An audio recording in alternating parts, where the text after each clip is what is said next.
Now what we're going to do is prepare to do everything again, very much the same way, except it's going to be the top, and we are going to use a slightly different radius. So we're going to use a 30 foot instead of a 15. That is going to give us a little flatter top, but still have a radius to it.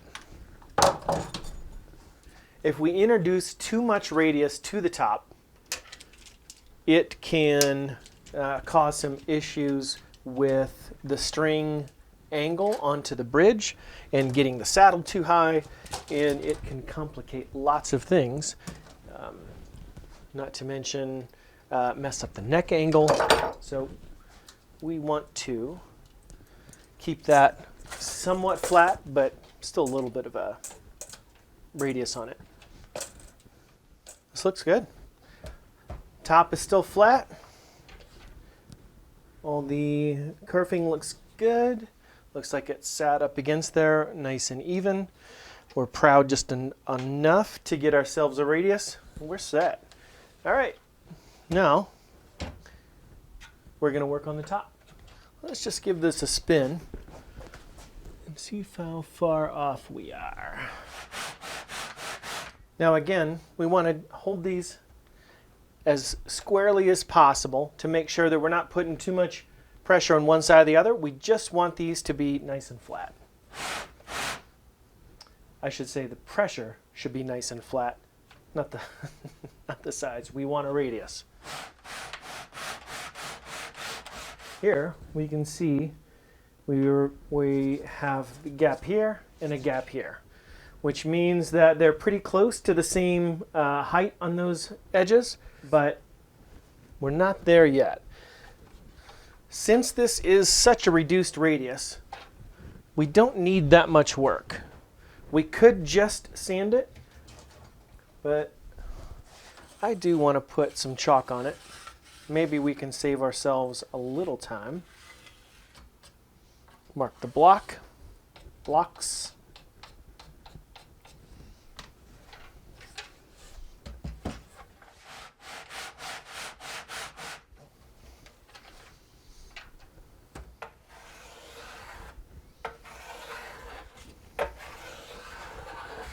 Not much difference in grain run out here, so we are able to really plane either way. Doesn't seem to be making much of a difference.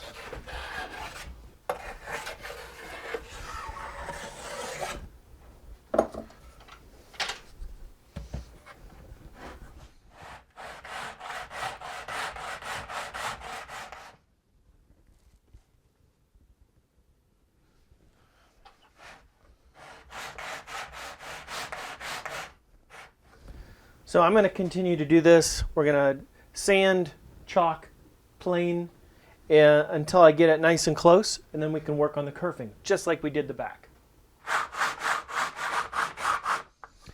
Okay, you know, I think we are in good shape. I like the way this is looking.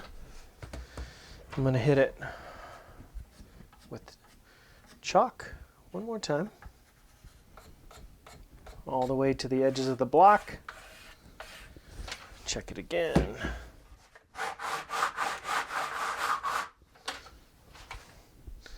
Oh yeah, totally clean. Hit all the edges. We're ready for kerfing. Now for this, I do have a 15-foot radiused blank dish to set this down into. That way it doesn't have a tendency when it's sitting on the flat bench to kind of warp itself. Now, just as before, I've got these wet. I'm going to start on the heel end.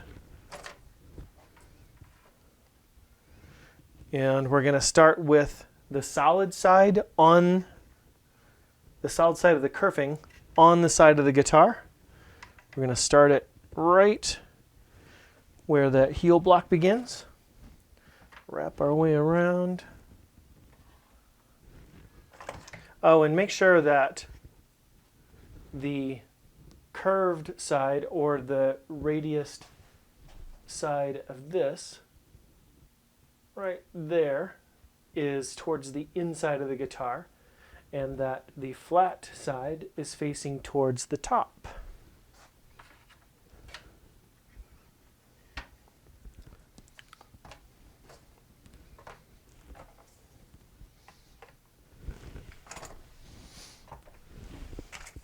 Having these wet, having so much moisture on them, well, not that much, just enough to get those faces damp, makes all the difference in the world. They bend so much easier. Okay, now these will sit again for about 30 minutes or so. It is wintertime in Colorado, so it's super dry. These things are going to dry pretty quick. I'm going to check them in 30 minutes, make sure that they're good to go, and then we'll start gluing them. We have left these on here about 30 minutes. I'm going to totally dry, ready to come off. And it looks like they've taken their shape nicely. Keep it supported as you're moving it around.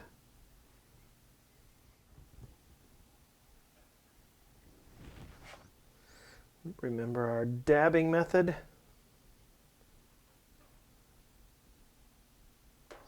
Because we are trying not to force the glue down into the kerfing.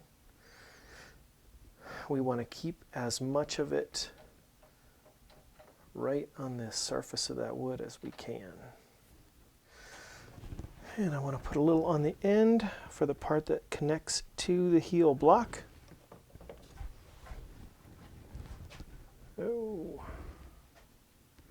If they start sliding like that, it is easy for them to just snap.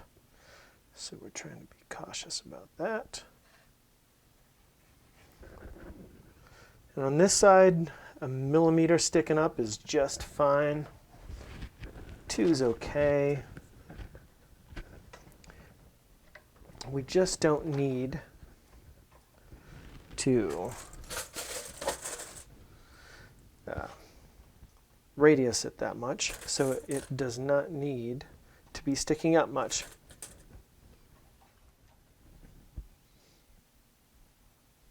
You can see there some glue is puddling at the bottom of these as it's running down. That means we've got too much on there.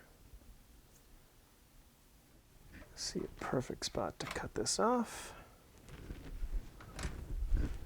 Excellent, almost perfect.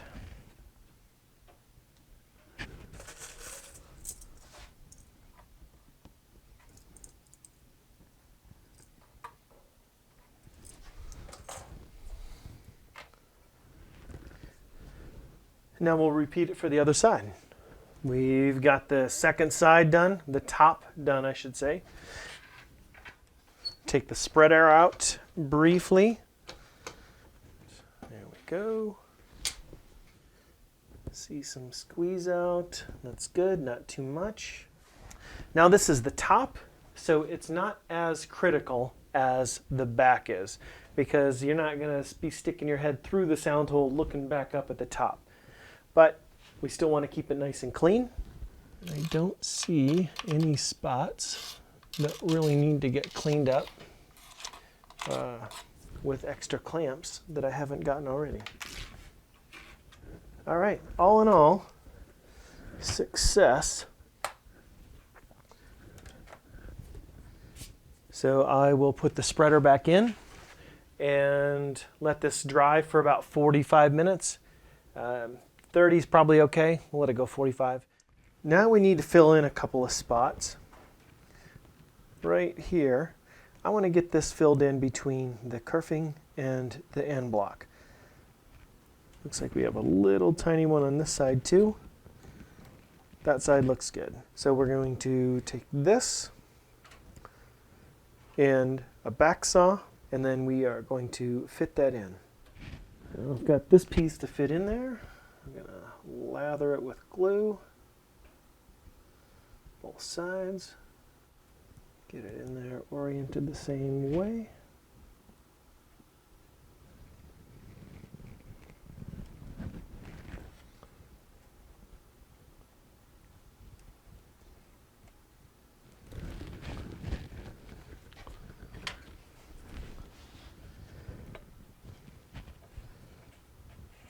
use a little helper stick to make sure it's in there nice and tight.